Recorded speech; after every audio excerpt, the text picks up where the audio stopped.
My name is Diana Nolan. I am 66 years old. Last Easter, my daughter-in-law stood up at the dinner table. 14 guests, good china, a ham she carved in a kitchen that exists because of my signature. She tapped her glass and said, "From now on, holidays are at my mother's house. You can come if there's room." I set down my fork. I nodded. I drove home. A week later, her mother called me sobbing. Her mortgage payments had jumped by $650 a month. The bank had restructured everything. "What happened?" she kept asking. What happened was simple. I took my name off the paper I should never have signed for people who never said thank you. By the 4th of July, the whole family would know, and my daughter-in-law would wish she had saved me a seat. Welcome back to Alpha Mom Stories. This is a channel where mothers share the moments that tested us and the quiet strength that carried us through. If you are new here, drop a comment below and subscribe so you do not miss the rest of this story. Now, the Easter table makes no sense without 1994. That was the year I married Ray Nolan. He was an electrician. Hands like sandpaper, laugh like a bell in a junkyard. We met at a church potluck in Milford when I was 22. He brought deviled eggs. I brought potato salad. We argued about paprika for 40 minutes, and he asked me to dinner the next Friday. We were not the kind of couple who flew to Bermuda. We were the kind who drove to the hardware store on Saturday morning and called it a date. Ray would price out copper wire. I would wander the garden section. We would split a hot dog from the cart outside and drive home with the windows down. Tyler came along in 1991, 3 years before the wedding, if you want the honest math. Ray proposed the day after the pregnancy test, not because of the baby, because he had been carrying the ring in his glove box for 2 months and said the test gave him the push. We rented a small house on Birch Lane. 2 bedrooms, 1 bathroom, a kitchen so narrow you could touch both walls if you stretched. The fridge hummed loud enough to drown out the television. Tyler slept through it. Ray and I learned to talk over it. Those years were tight. Budget envelopes on the counter every payday. Date nights at the diner on Route 12 once a month if the numbers worked. But the mortgage got paid. The lights stayed on. And every morning, Ray tied his boots on the porch step and drove to work in a truck that burned oil. We were fine, not rich, fine. Ray got the diagnosis on a Tuesday in September. Pancreatic cancer, stage 4. The doctor used the word aggressive twice and options once. Ray asked how long. The doctor said 4 to 6 months. He got 4. I was 52.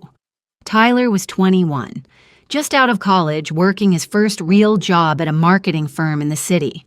He drove home that Tuesday evening and found me sitting at the kitchen table with a cup of coffee I had not touched. "Dad's sick," I said. 4 months is not long enough to prepare. It is not short enough to be merciful. It is the exact length of time it takes to watch someone you love become someone you do not recognize and then become nobody at all. I went back to work 3 days after the funeral. The mortgage did not pause for grief. The electric bill did not send flowers. Milford Community Credit Union needed a loan officer at her desk by 8, and I was there by 7:45. I enrolled in night school that spring. Finance degree, community college, 40-minute drive each way. On the weekends, Tyler drove home. He would find me at the kitchen table at midnight, highlighter in one hand, coffee in the other. My textbooks smelled like the break room at work because I read them on my lunch hour. I didn't grieve on a schedule, I told Margot once. I grieved between shifts. Tyler watched all of it. The late nights, the coupons, the shoes I resoled twice instead of replacing, and one weekend visit standing in the kitchen doorway with his jacket over one arm. He said something that would take me years to understand. "I'm gonna live differently, Mom." He meant better. It sounded like not like you. 38 years. That is how long I worked at Milford Community Credit Union. I started as a teller at 25, right after finishing my degree. Promoted to loan officer at 30, assistant manager at 38, branch manager at 44. I stayed in that chair until I retired at 63, and in those 4 decades, I processed over 4,000 loan applications. I knew credit scores the way a chef knows temperatures. I could look at a debt-to-income ratio and tell you within 60 seconds whether somebody was going to make it. I was not smarter than anyone. I was more practiced. 4,000 times teaches you things a degree never will. My name badge hung on a hook by my front door. Navy blue lanyard, gold lettering. Diana Nolan, branch manager. Every morning for 38 years, I took it off the hook, looped it around my neck, and drove to work. When I retired, I brought it home one last time and hung it in the same spot. The hook was worn smooth by then, a groove in the wood where the lanyard had rested 10,000 mornings. I left it there. Habit. People asked me once in a while what I was most proud of. They expected me to say the promotion, or the plaque the credit union gave me at the retirement dinner, the one that said 38 years of service to this community. That plaque is in a box in my closet. What I was proud of was simpler.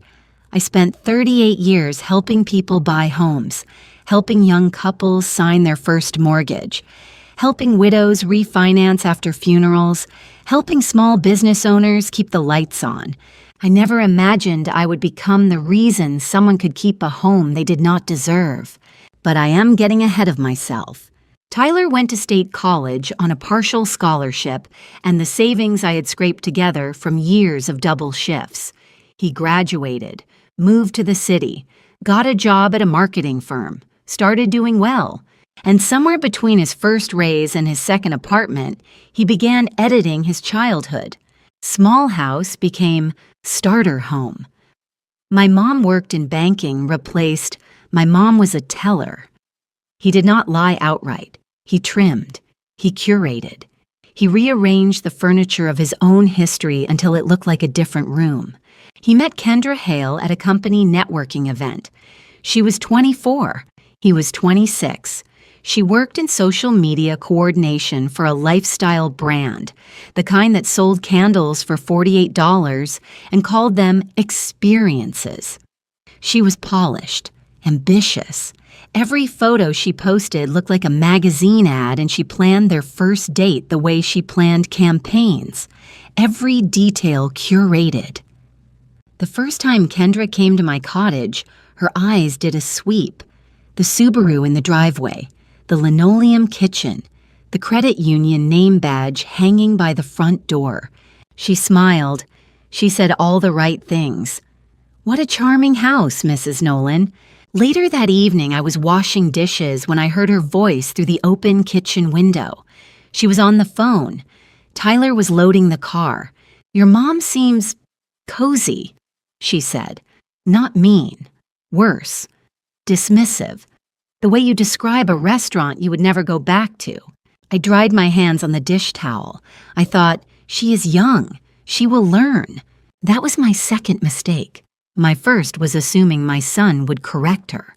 He did not. He never did. 9 years ago, Tyler had been dating Kendra for a year. Her mother, Vivian Hale, was going through a divorce. Bad one. Vivian lost half her assets. Her credit score dropped to 580. She could not qualify for a mortgage on her own, and her apartment lease was running out in 60 days. Tyler called me on a Thursday evening. I was eating leftover soup and reading a legal thriller. "Mom, Kendra's mom needs help. She's about to lose her lease. Could you co-sign her mortgage?" I set the book down. I knew what co-signing meant better than anyone alive. I had spent 38 years sitting across the desk from people and saying the same sentence. If she doesn't pay, they come for you. I had said those words 1,000 times to 1,000 different borrowers. I drove to the bank anyway. The loan was for $185,000. Vivian's credit score, 580, was not enough to qualify a loan. My credit score was 802. I sat down with the loan officer, a woman I had trained 6 years earlier, and I signed the co-signer agreement. Page 4. Blue ink, my signature, right next to Vivian's. Without my name on that document, the application would have been stamped denied and filed in a drawer. I also connected Vivian to a bookkeeping client, Harold Briggs, 78, a retired contractor who needed somebody to manage the paperwork on his rental properties. I had known Harold for 20 years through the credit union. He trusted my judgment. He hired Vivian at $600 a month cash, enough to cover groceries and close the gap between Vivian's boutique income and the mortgage payment.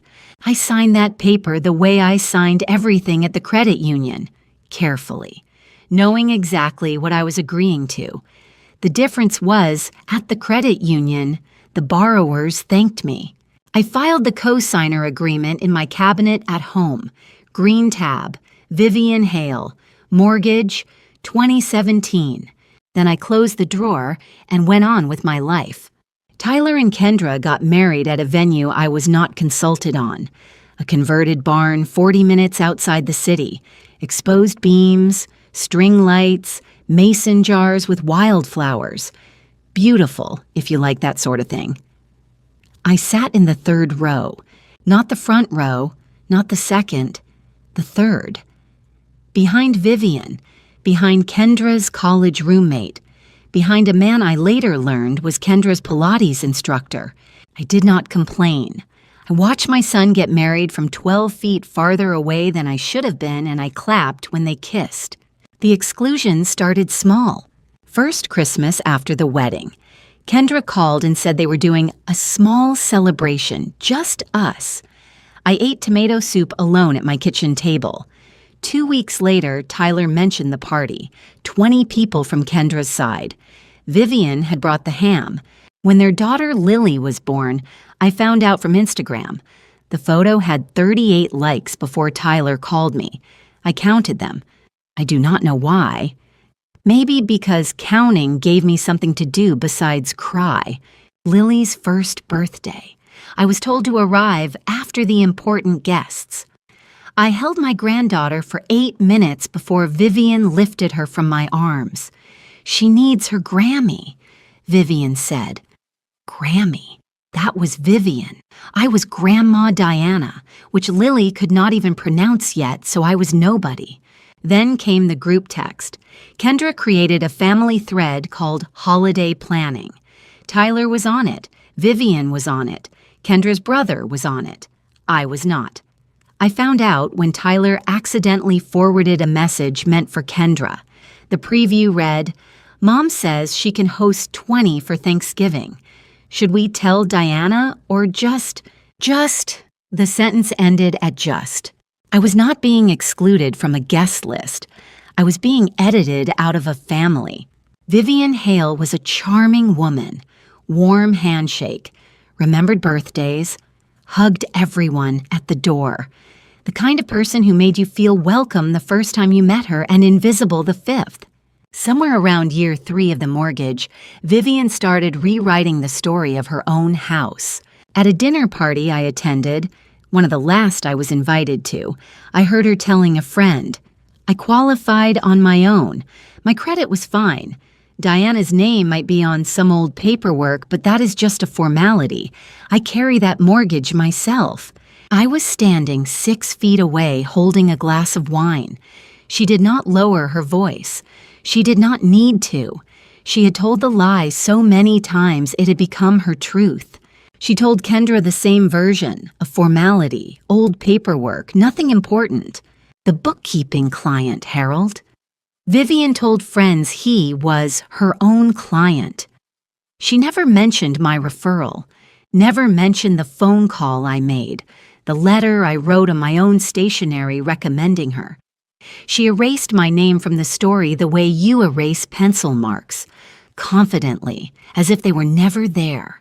Vivian stopped inviting me to brunches, started calling me Tyler's mother instead of Diana. And one afternoon, when she did not know Tyler's kitchen window was open, I heard her tell Kendra, "She's a little common, credit union people, you know. Common."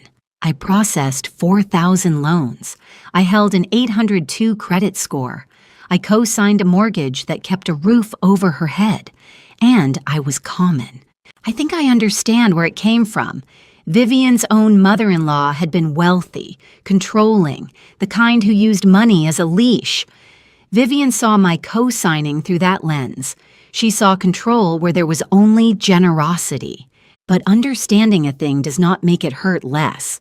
Easter Sunday. Vivian's house. The one with my name on the mortgage. I pulled into the driveway and sat for a moment. The house looked nice. New shutters. A wreath on the door. Tulips along the walkway that Vivian had planted the previous fall. I noticed the tulips because I used to plant them too, back when I was invited for more than just the obligatory holidays. 14 guests around the dining table. Vivian had set out her best china, the set she bought with what she called her first real paycheck. That paycheck came from Harold Briggs, the client I had referred to her. Ham, scalloped potatoes, asparagus with lemon butter. The food was good. The conversation was careful. Tyler sat at the far end next to Kendra. I sat at the near end between Kendra's brother and a woman I had never met. Nobody explained who she was. Nobody explained who I was either. We were halfway through the ham when Kendra stood up. She tapped her water glass with a butter knife. The table went quiet. "I have an announcement," she said. She smoothed her blouse. She looked around the table the way someone does when they have rehearsed what they are about to say. From now on, holidays are at my mother's house. Mom has the space, the kitchen, the setup. It just makes sense. She paused, looked directly at me. "You can come if there's room." She was not angry. Anger would have been easier to take. She was dismissive, as if my presence at a family gathering was a scheduling question, a footnote, something to accommodate if the numbers worked out, like a folding chair borrowed from a neighbor. I looked at Tyler. He was staring at his plate, fork down, napkin in his lap. He did not look up. He did not look at me. He studied those scalloped potatoes like they held the answers to everything he was too afraid to say. I set down my fork. I folded my hands. "That sounds lovely, Kendra." She said it the way you would say, "There's traffic on Route 9, as if I were a minor inconvenience on the way to somewhere better, an obstacle to be routed around. I helped clear the table afterward. I thanked Vivian for dinner. I hugged Lily, who clung to my neck, and said, "Bye, Gamma." She still could not say Grandma. I drove home in my Subaru, alone. The radio was off, the windows were up, the road was empty. I pulled into my driveway and turned off the engine. I did not get out. I sat there with my hands on the steering wheel, engine off, headlights dark, staring at the garage door. 7 minutes. I counted because the dashboard clock was the only thing still glowing. Then I picked up my phone and called Margot Peters. Margot is 68, retired paralegal, 5'4", reads legal briefs for entertainment. We met 28 years ago at the credit union when she came in to process a lien release. She was sharp then. She is sharper now. Widowed the same year I was, which gave us a bond nobody else could touch. She arrived in 20 minutes, bottle of red wine in one hand, yellow legal pad in the other, old habits. I told her what Kendra said, word for word. I have a good memory for sentences that cut. Margot set down her glass. 9 years on that woman's mortgage, and she cannot save you a seat at Easter? She doesn't know, I said. Then she should. But that is not why you are upset. I stared at the porch railing. I am upset because my son watched her say it and looked at his potatoes. We sat on the porch for a long time. The wine got warm. The mosquitoes came out. Through the window behind us, I could see my home office, the filing cabinet, the green tab sticking up from the second drawer. Margot did not tell me to fight. She did not tell me to forgive. She finished her wine and said one thing. "What do you want to do with your own name?" I did not answer that night. but I looked at the green tab through the window for a long time after she left.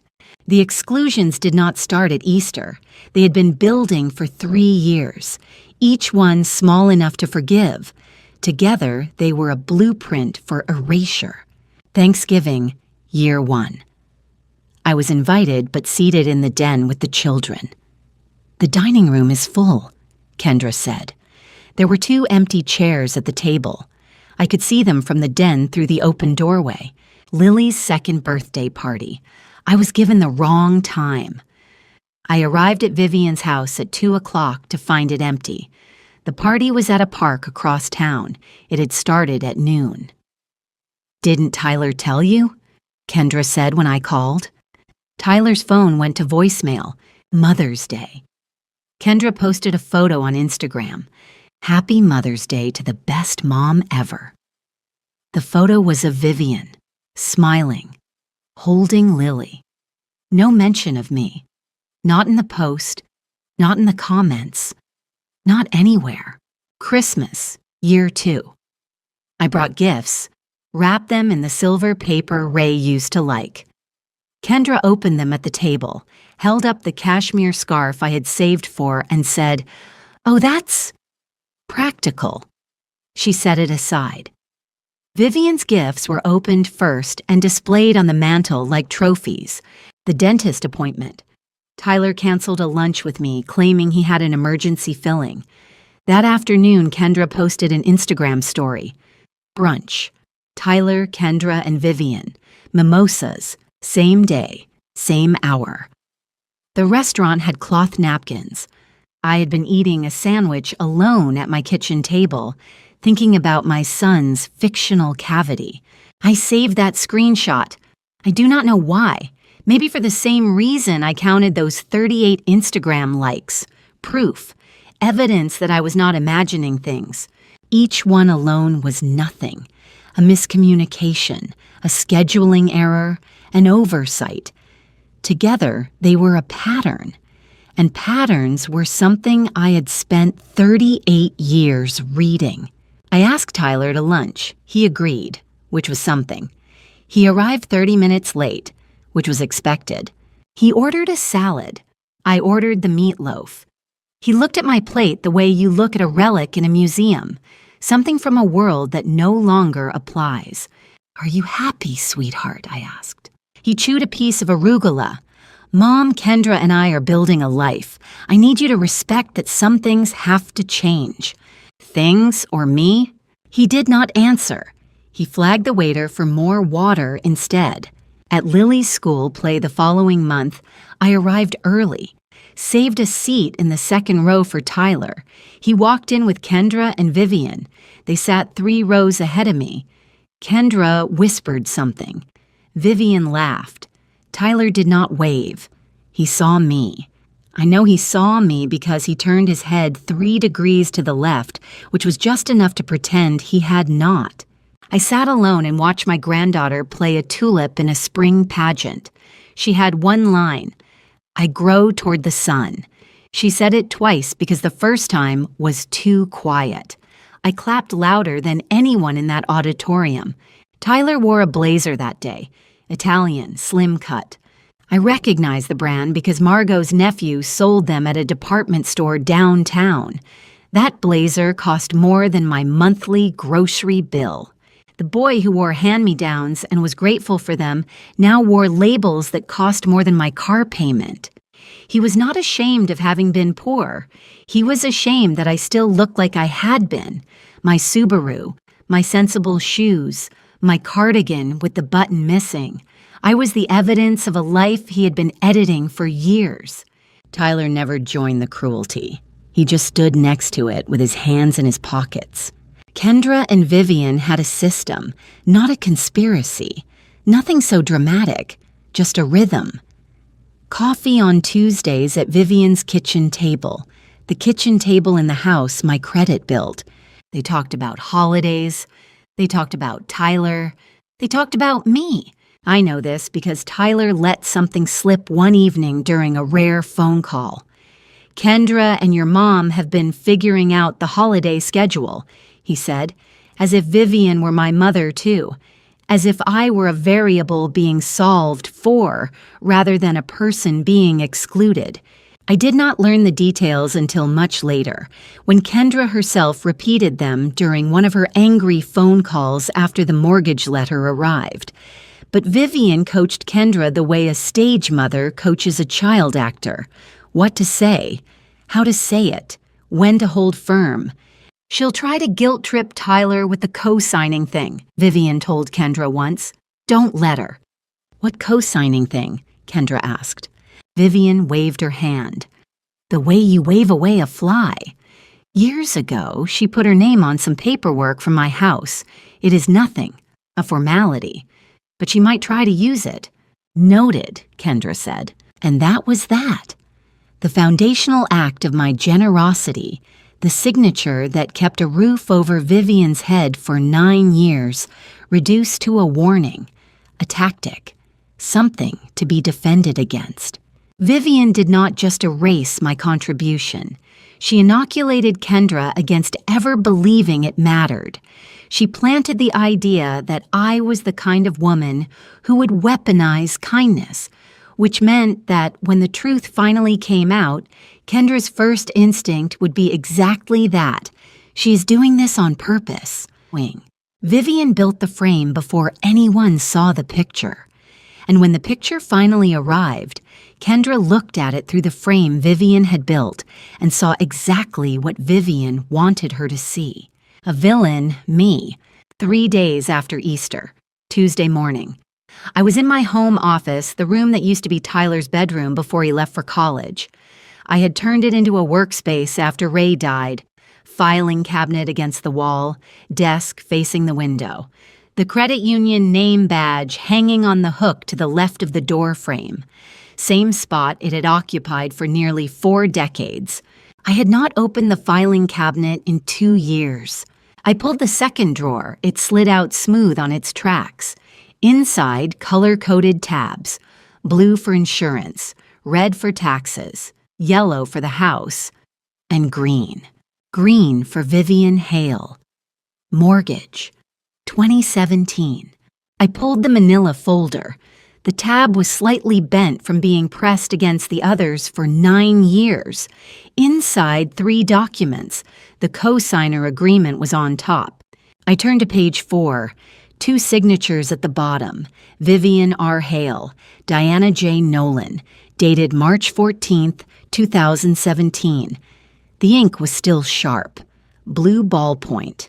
Next to Vivian's signature, a small box listed her credit score at the time of signing, 580.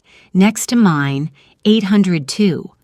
The difference between those 2 numbers was the difference between approved and denied, between a house and a shelter, between Vivian's life as she knew it and a life she could not bear to imagine. I checked the current balance. $141,000. I was still legally liable for $141,000 on a house where I had been told to come if there was room. I pulled the second document, a referral letter I had written to Harold Briggs on my own stationery, recommending Vivian for the bookkeeping position. My letterhead, my words, my reputation on the line. I sat at the desk for a long time. Name badge on the hook to my left. Filing cabinet open. 2 documents flat on the desk in front of me. I was not looking for a weapon. I was looking at my own name, wondering why I had left it on a loan for people who did not want me at their table. I picked up the phone, called Margot. "I want to talk to your attorney friend. If you have ever co-signed something for family, a car, a lease, a mortgage, and felt that knot in your stomach when the relationship changed, stay with me. Because what I found in that filing cabinet was just the beginning. Subscribe so you do not miss what happened when I made one phone call." Helen Park's office was on the 2nd floor of a brick building downtown. Small, clean, a fern on the windowsill and diplomas on the wall. Margot had worked with Helen for 11 years before they both retired. Now Helen handled cases part-time, mostly estate planning and contract review. I brought the manila folder, green tab. I set it on Helen's desk and sat down. Helen read the co-signer agreement in silence. She turned to page 4. She looked at the signatures. She looked at me. "You have every right to request a co-signer release," she said. 9 years of on-time payments. The bank will reassess the primary borrower on her own merits. And if she doesn't qualify a loan? Helen leaned back. The bank will restructure the loan. Higher interest rate, higher monthly payment. If she cannot meet the new terms, they may require refinancing within 90 days. I'm not trying to take her house. You are not taking anything, Diana. You are removing yourself from a legal obligation you have carried for 9 years. That is a boundary, not a weapon. I signed the co-signer release request that afternoon. 2 pages, blue ink again. Helen filed it with the bank the following morning by certified mail. The fee was $400. I wrote the check without flinching. Best money I ever spent. Not for the legal advice. For 1 sentence. That is a boundary, Diana, not a weapon. I repeated it to myself in the car on the way home. I repeated it while I made dinner. I repeated it while I brushed my teeth and stared at my own face in the bathroom mirror.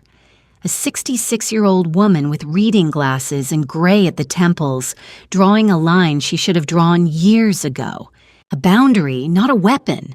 I believed it. I still do. Harold Briggs was 78 years old, retired contractor, 3 rental properties in Milford that generated enough income to keep him comfortable and enough paperwork to give him headaches. I had known Harold for 20 years through the credit union. He was the kind of man who paid his bills on the first of the month and tipped 20% even when the service was bad. I connected Harold and Vivian 9 years ago. Vivian needed income beyond her part-time boutique job. Harold needed a bookkeeper. The match was natural. I made 1 phone call, wrote 1 letter. Harold hired Vivian at $600 a month. For 9 years, Harold called me once a month to check in. "How's your girl doing with my books?" he would ask. He still thought of Vivian as my referral. My girl. Because in Harold's world, your word was your bond, and when you vouched for someone, you stayed vouched. After Easter, Harold called as usual. We talked about his grandkids. We talked about his hip replacement. Then he paused. "Everything okay, Diana? You sound tired." I told him the truth, not the details, just the shape of it. "I am stepping back from the referral, Harold. I think Vivian should find her own clients going forward. I do not want to be in the middle." Harold was quiet for a moment. "She is competent, but I hired her because you vouched for her. If you are stepping back..." He did not finish the sentence. He did not have to. Harold found a new bookkeeper within the month. Vivian lost $600 a month. I did not fire anyone. I did not cancel a contract. I stopped being the bridge. And when the bridge disappears, you find out how wide the river really is. Late May. The evening air smelled like cut grass and someone's charcoal grill 2 houses down. I sat on my porch with a cup of coffee, watching the fireflies blink in the yard. The filing cabinet inside was closed now. The documents were with Helen. The process was moving. Margot called around 9. "Are you okay with what is coming?" I took a sip of coffee. $141,000. Someone else's debt. 9 years I have carried it. She told friends she did it alone. Her daughter told me to come if there's room. I am not punishing anyone. I am putting my name where it belongs. Margot was quiet for a beat. "What about Tyler?" I watched a firefly land on the porch railing. It glowed twice and went dark. "Tyler chose his potatoes over his mother. He will have to live with that." After we hung up, I stood in the doorway and looked at the credit union name badge hanging on its hook. 32 years of helping people with their loans. I had always been on the approving side of the desk, The side that says, yes, we can work with this. Let me see what I can do. Now I was on the other side. The side that says, this obligation no longer serves me. You can come if there's room. The sentence played in my head the way a song gets stuck. Room. In a house I had signed for. In a family I had helped build. In a life I had quietly financed while they quietly erased me. I was not taking their room. I was not shrinking their space. I was taking back my name. A name I had spent 38 years earning the right to be proud of. That was all I wanted, my name back. The bank letter arrived at Vivian's house on a Wednesday in early June, 2 weeks after Helen filed the cosigner release. I know the details because Vivian told me later, her voice shaking on the phone. But I will tell you what the letter said, because I know these letters. I wrote the templates for them during my years at the credit union. Dear Ms. Hale, the co-signer on your mortgage, account number XXXXXXX, has submitted a formal request for release from co-signing obligations. In accordance with the terms of your agreement, the bank will conduct an independent reassessment of your credit worthiness. You may expect updated terms within 30 calendar days. 1 page, single-spaced, no emotion. That is how banks work. Numbers, process, nothing personal, everything consequential. Vivian read it 3 times. She told me she read it 3 times because the first 2 times, the words did not make sense. She had not thought about the cosigner in years. I think she had told herself so many times that the mortgage was hers alone, that she started to believe it. She called Kendra that same evening. Vivian told me later how the conversation went. Something is happening with my mortgage. What do you mean? There is a cosigner from years ago. They are pulling out. Who co-signed your mortgage? There was a long pause. I imagine Vivian sitting in her kitchen. The kitchen in the house my name held up. Looking at the ceiling. Looking at the floor. Looking anywhere but at the phone. Diana. And for the first time in 3 years of confident speeches, holiday announcements, and casual cruelty, Kendra had nothing to say. The silence lasted 12 seconds, Vivian told me later. She counted. The bank did what banks do. They ran the numbers. Without my 802 credit score backing the loan, Vivian stood on her own financials for the first time in 9 years. Here's what the numbers said. Vivian's current credit score, 640. Improved from 580, yes, but not enough to hold a $141,000 mortgage alone. Her debt-to-income ratio, too high. The boutique paid $14 an hour, 25 hours a week. That is $18,200 a year before taxes. The bookkeeping income from Harold was already gone. $600 a month. Vanished. That left a gap the size of a swimming pool. The bank offered restructured terms. Interest rate jumped from 3.8% to 6.2%. Monthly payment went from $1,200 to $1,850. Do the arithmetic. $650 more per month on the mortgage, plus $600 less per month from the lost bookkeeping income. That is $1,250 a month that Vivian no longer had. $1,250. That is a car payment. That is groceries for a family of 3. That is the difference between managing and drowning. Numbers do not lie. I spent 38 years at a credit union watching numbers tell the truth when people would not. Numbers do not have opinions. They do not hold grudges. They do not choose sides at Easter dinner. They simply are. And what they said about Vivian's financial situation was clear. She had been standing on my credit for 9 years. She'd been standing on it so long she forgot it was there. The way you forget about the foundation of a house until the ground shifts and cracks appear in the walls. The ground had shifted. The cracks were coming. Vivian called me at 9 in the evening. I was reading in the living room. The phone lit up. I saw her name and I let it ring 3 times before I answered. She was sobbing, not the performative kind, the real kind. The kind that makes your words come out in pieces. Diana, my mortgage, the payments, I listened. I did not interrupt. 32 years of sitting across from people in financial distress had taught me that the first thing they need is someone who will let them finish. You were the co-signer, she said, all this time, and you pulled out.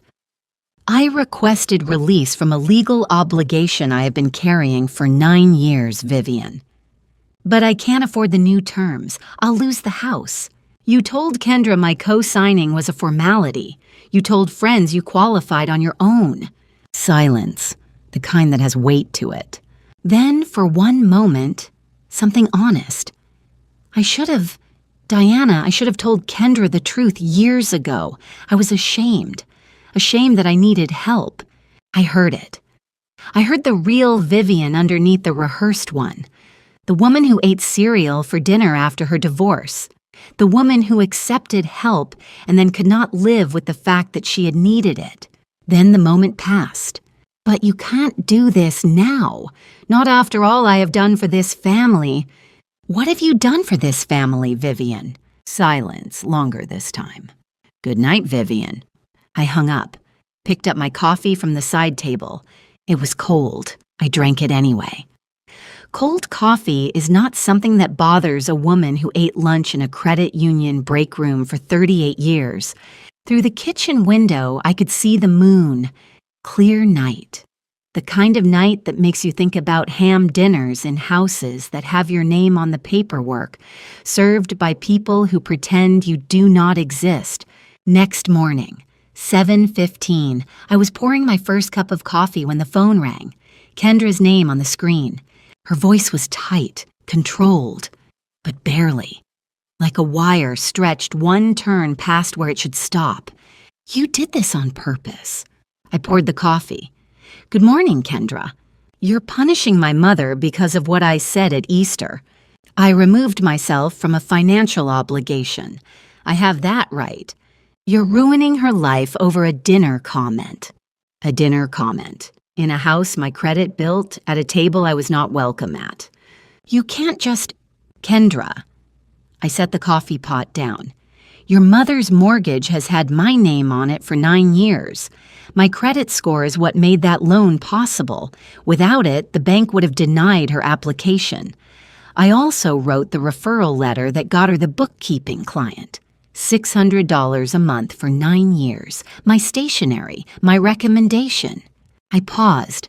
Let the facts settle like dust after a car passes on a gravel road. You stood in that kitchen. The kitchen in the house my name holds up. And you told me to come if there is room. Her breathing changed. I could hear it through the phone. It was you?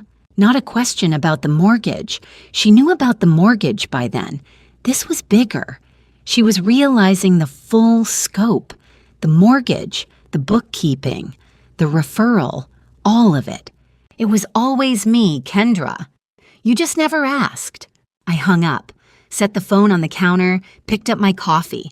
I hung up the way I used to close a file at the credit union, firmly, completely. No loose papers, no unfinished business. On to the next. Tyler showed up at my cottage that evening. No phone call ahead, no text, just his car in the driveway and his silhouette on the porch. He was wearing jeans, no blazer, no Italian labels, just jeans and a gray t-shirt and sneakers that looked like he had pulled them from the back of his closet. He looked younger, or maybe he just looked like my son again instead of the man Kendra had curated. He stood in the doorway. Mom, why? Why did I co-sign, or why did I stop? Why didn't you tell me? I leaned against the door frame. Behind me, the credit union name badge hung on its hook. I did not look at it, but I felt it there the way you feel a framed photo of someone who has passed. You knew, Tyler. You asked me to co-sign 9 years ago. You called from your apartment and said, Kendra's mom needs help. He stared at me. I didn't think it was still active, still my liability. I kept my voice even. You did not think about it at all. He sat down on the porch step, the same step where Ray used to sit every morning tying his work boots. The wood was worn in the same spot. Tyler's weight settled into the groove his father had left. I am not angry with you, sweetheart. I am tired. There is a difference. He looked at his hands. Can you put your name back on? I looked at him. Really looked. The way I used to look at borrowers who came to the credit union asking for loans they could not afford. Would you ask Kendra to save me a seat at Easter first? He could not answer. That is what I thought. I closed the door, not hard, just closed. Small towns run on information the way cars run on gasoline. You do not need to tell everyone. You tell one person and the engine starts. Margot mentioned the situation to her sister. Her sister mentioned it to a cousin. The cousin went to the same church as my neighbor. Within 2 weeks, half of Milford had a version of the story. Some versions were close to the truth, some were not. The telephone game does not care about accuracy. At the grocery store, a woman from my book club touched my arm in the produce aisle. Diana, is it true you co-signed Vivian Hale's mortgage? At the library, Harold Briggs's nephew stopped me near the periodicals. I heard Kendra told you to use the back door. He paused. Well, technically, it is your loan's house. I did not confirm or deny. I shopped, I read, I lived. I had spent 38 years in a job that required discretion. Discretion does not evaporate because you are angry. But my sister Janet called on a Saturday morning. Janet is 70, retired school teacher, lives 2 towns over. She's the kind of woman who notices everything and says nothing until the right moment. The 4th of July barbecue at Tyler's, she said. Kendra is planning something. Planning what? She has been telling people you are financially abusing Vivian. I think she is going to make a speech. A speech at a barbecue. In front of the family. In front of everyone. I was quiet for a moment. Through the window, I could see my filing cabinet. Then I should probably bring my filing cabinet. Janet laughed, the dry kind. Just the folder, Diana, just the folder. I pulled the manila folder from the cabinet, green tab, put it in my bag, closed the drawer. The night before the 4th of July, I ironed my blouse, blue linen. The one Ray complimented once, years ago standing in the kitchen doorway while I got ready for a credit union dinner. You look like $1 million, he had said. He always exaggerated, but I wore that blouse whenever I needed to feel steady. The manila folder sat on the kitchen table, green tab, 2 documents inside, the cosigner agreement and Harold's referral letter. I had read them both so many times I could recite page 4 from memory. Margot called at 9. You do not have to go. I have spent 3 years not going to things. I am done not going. What if she makes a scene? She is going to make a scene regardless. The question is whether I have the paperwork to answer it. Margot laughed. Low, tired, proud. You sound like a branch manager. I was a branch manager for 19 years, old habits. I checked the folder one more time before bed. My name, my signature, my credit, all there, all real, all documented. The kind of evidence that does not care about speeches or tears or dramatic accusations at a barbecue. Paper is patient. Paper waits. I did not sleep well, but I slept. And when the alarm went off at 7, I put on the blue blouse, picked up the folder, and drove to my son's house. If you have ever been accused of something you did not do, told you were the problem when you were the foundation, the next part of this story is for you. Subscribe and stay with me. Tyler and Kendra's backyard, 4th of July. About 20 guests spread across the lawn, folding tables with red and blue tablecloths, burgers on the grill, potato salad, corn on the cob, American flags in mason jars, the kind of suburban afternoon that looks perfect in photographs and falls apart by dessert. I arrived with Margot. Janet was already there, standing near the drink cooler with her pecan pie on the table next to her. She saw us and nodded once. The nod said, "I am here." The pie said, "I brought something." The look in her eyes said, "I am paying attention." Kendra was by the patio door when I walked through the gate. Her jaw tightened. She'd not expected me to show. 3 years of exclusions had taught her that Diana Nolan would stay home. Diana Nolan would accept the back seat. Diana Nolan would eat soup alone and keep her mouth shut.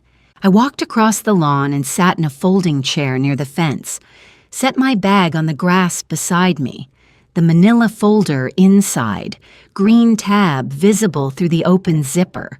Vivian sat in a lawn chair across the yard, sunglasses on, not making eye contact. She'd lost weight since Easter. Stress does that. I recognized the look from 38 years of watching borrowers who knew the numbers were not going to work.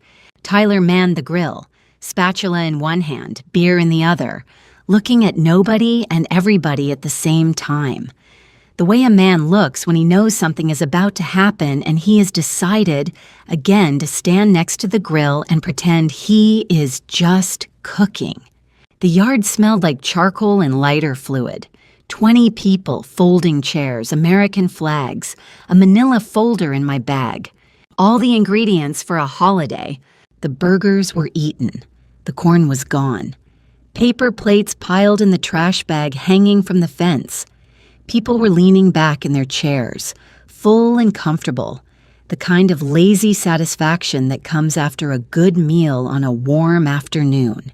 Kendra stood up. She picked up a red plastic cup and tapped it with a fork. The yard went quiet the way a classroom goes quiet when the teacher walks in. "I want to address something," she said. Her voice was steady, rehearsed. "Some of you have heard rumors about my family, about my mother's mortgage." She looked at me, not a glance, a look, the kind that is meant to pin you to your chair. "My mother-in-law has been telling people she is responsible for my mother's home. She pulled her name off a piece of old paperwork, a formality from years ago, and now my mother cannot make her payments." Vivian stared at the ground. Her sunglasses hid her eyes, but not the set of her jaw. "This is financial abuse." Kendra's voice rose half a register. "She is using money to punish me for setting a boundary about holidays." Murmurs. Some guests nodded. Kendra's coworker rubbed her shoulder. A couple of Vivian's book club friends exchanged looks. Kendra's voice cracked just slightly, the practiced kind of crack.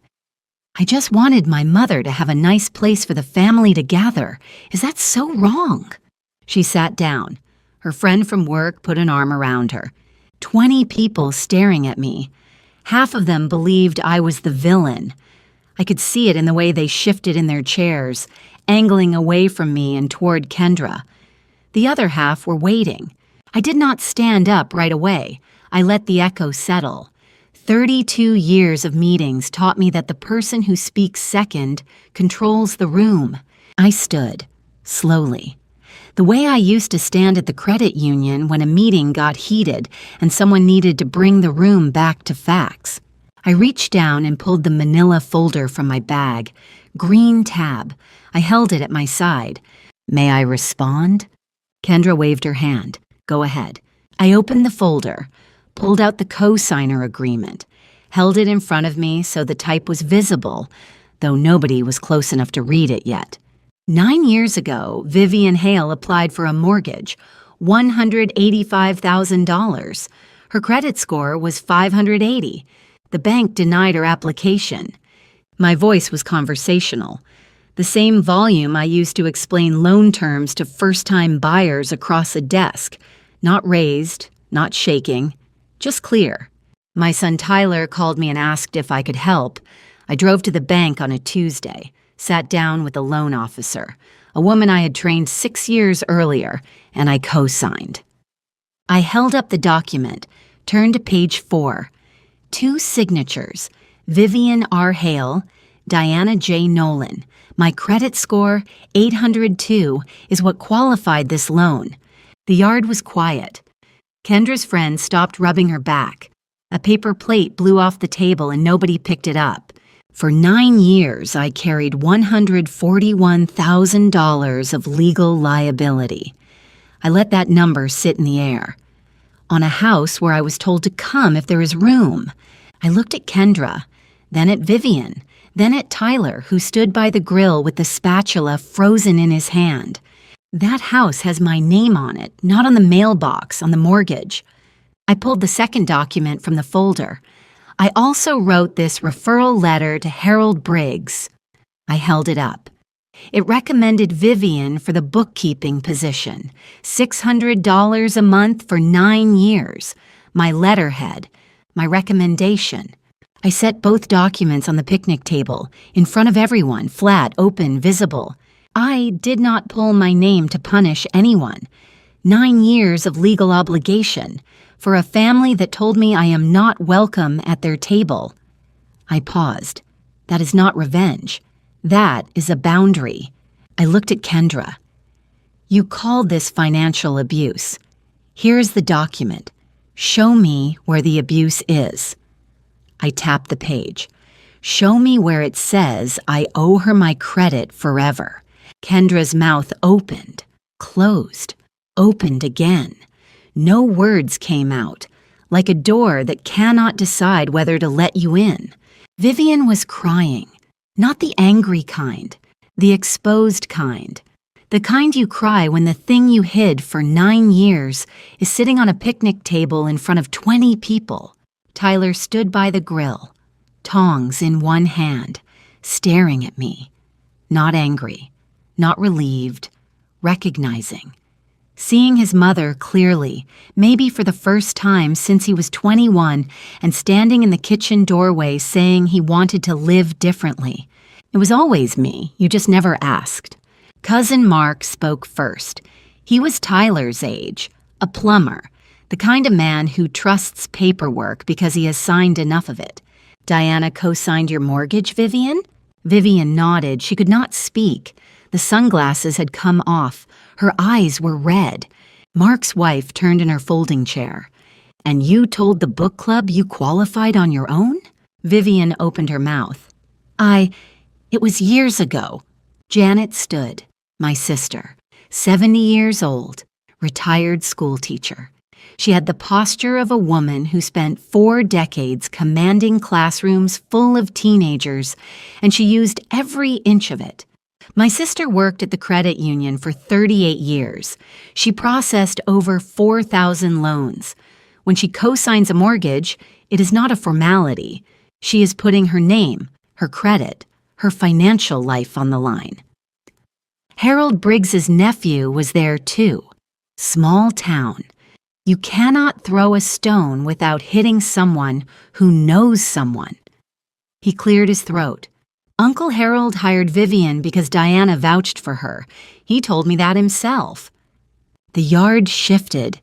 You could feel it, like a seesaw when the weight moves from one side to the other. People who had been nodding at Kendra 5 minutes earlier were now looking at the documents on the picnic table, reading, leaning forward, connecting the dots. Kendra tried once more. She is doing this because I said holidays should be at Mom's.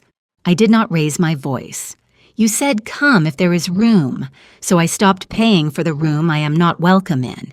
Kendra sat down, hard, like someone had cut the strings. Her friend's arm was still around her, but it looked different now.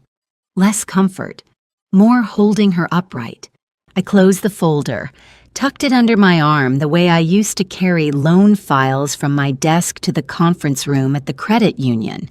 I turned to Tyler. He was still standing by the grill. The charcoal had gone gray. The spatula hung at his side like something he had forgotten he was holding. I love you, I said. I co-signed that loan because you asked me to. I do not regret it, but I will not carry people who refuse to carry me. Tyler's eyes were wet. He opened his mouth, closed it. He looked like his father. Ray used to do the same thing when words failed him, stand there with his jaw working and his eyes saying everything his voice could not. I walked through the backyard gate, not the side gate, the one that led to the alley, the front gate, the one facing the street, the one everyone could see. Margot followed. She did not say anything. She just walked beside me the way she had for 28 years. Janet picked up her pecan pie from the table, untouched. Nobody had cut a single slice. She tucked it under her arm and followed us out. At the car, Margot looked at me.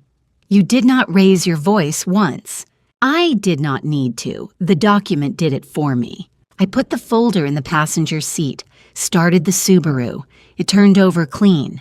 The engine ran smooth and steady, the way things do when they are paid off and taken care of. Tyler told me later that the barbecue ended early. Guests left in clusters. Kendra sat in the kitchen, not crying, staring. Tyler cleaned the grill alone with the sun going down behind him. Vivian, I was told, drove home to the house with my name on the mortgage.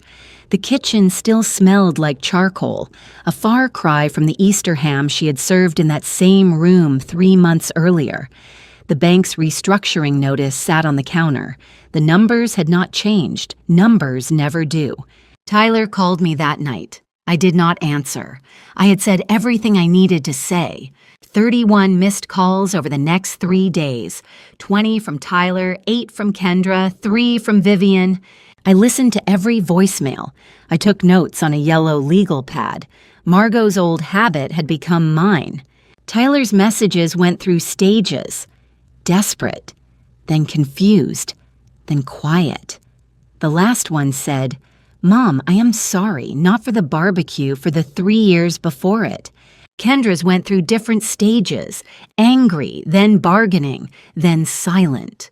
Vivian left one message, 6 words. I should have said thank you. I played that one twice. I wanted to make sure I had heard it right. After 9 years of being erased, 6 words of acknowledgement felt foreign, like hearing your name called in a language you almost forgot you spoke. 1 week later, a knock at my front door. Tuesday afternoon. I was watering the basil on the windowsill. Tyler, in jeans, a plain white t-shirt, no labels, no Italian blazer, sneakers with grass stains. He looked like the boy who used to help me carry groceries in from the car. He held a manila envelope, not a legal document, a card. Lily had drawn it. Crayons on construction paper. A stick figure woman with gray hair and a big smile. A smaller stick figure holding the woman's hand. Above them, in crooked purple letters, "I love you, Grandma D." I held that drawing and felt the crayon lines under my fingertips. Waxy, uneven, perfect. "Lily asks about you every day," Tyler said. His voice was rough. "She does not understand why we do not visit anymore." I looked at my son, at the grass stains on his shoes, at the way he stood on my porch the way his father used to, weight on his heels, ready to do the work he had been avoiding. "You asked me once if I was happy," he said. "I gave you the wrong answer. The real answer is I forgot what happy looked like.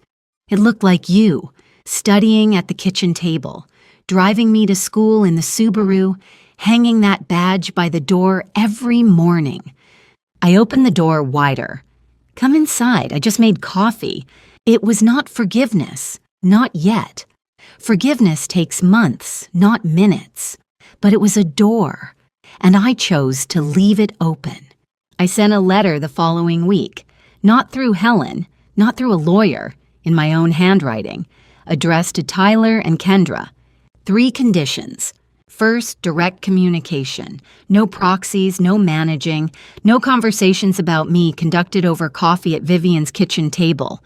You want a relationship with me, you show up. Front door. Second, Lily is welcome at my cottage anytime, unconditionally. No scheduling games, no wrong addresses, No arriving after the important guests. The door is open for her, always. 3rd, I will not re-sign the mortgage. Vivian has 90 days to refinance on her own terms.